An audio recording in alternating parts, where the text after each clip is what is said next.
দর্শক এই মুহূর্তে আমরা দেখছি গণ অধিকার পরিষদের পক্ষ থেকে একটি বিক্ষোভ মিছিল নিয়ে কিন্তু এই মুহূর্তে আমরা যে জাতীয় পার্টির যে কেন্দ্রীয় কার্যালয় রয়েছে সেই কেন্দ্রীয় কার্যালয়ে প্রবেশের জন্য কিন্তু চেষ্টা করা হচ্ছে এবং আমরা দেখছি পুলিশকে লক্ষ্য করে কিন্তু ইট পাটকেল নিক্ষেপ শুরু করেছেন। এমন একটি উত্তপ্তকর পরিস্থিতি কিন্তু তৈরি হয়েছে, আপনাদেরকে সেটি কিন্তু দেখানোর চেষ্টা করছি। এই মুহূর্তে কিন্তু এক ধরনের উত্তেজনাকর পরিস্থিতি বিরাজমান রয়েছে।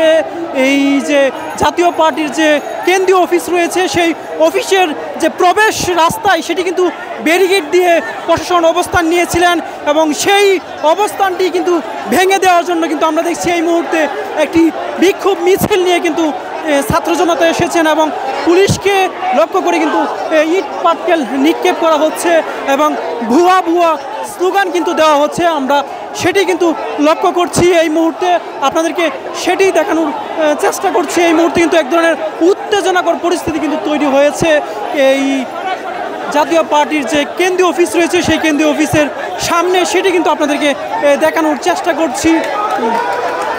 আমরা দেখছি প্রশাসনকে লক্ষ্য করে কিন্তু ভুয়া ভুয়া স্লোগান দেওয়া হচ্ছে এবং প্রশাসনকে লক্ষ্য করে কিন্তু ইট পাটকেল নিক্ষেপ করা হচ্ছে, এমনটি কিন্তু আমরা লক্ষ্য করছি। একেবারেই কিন্তু পরিস্থিতি কিন্তু এছাড়াও কিন্তু আমরা দেখছি যে ইসলামী আন্দোলন বাংলাদেশের পক্ষ থেকে কিন্তু একটি বিক্ষোভ।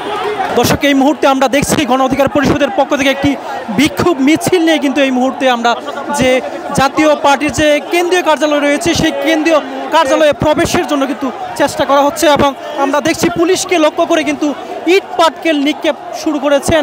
এমন একটি উত্তপ্তকর পরিস্থিতি কিন্তু তৈরি হয়েছে, আপনাদেরকে সেটি কিন্তু দেখানোর চেষ্টা করছি। এই মুহূর্তে কিন্তু এক ধরনের উত্তেজনাকর পরিস্থিতি বিরাজমান রয়েছে।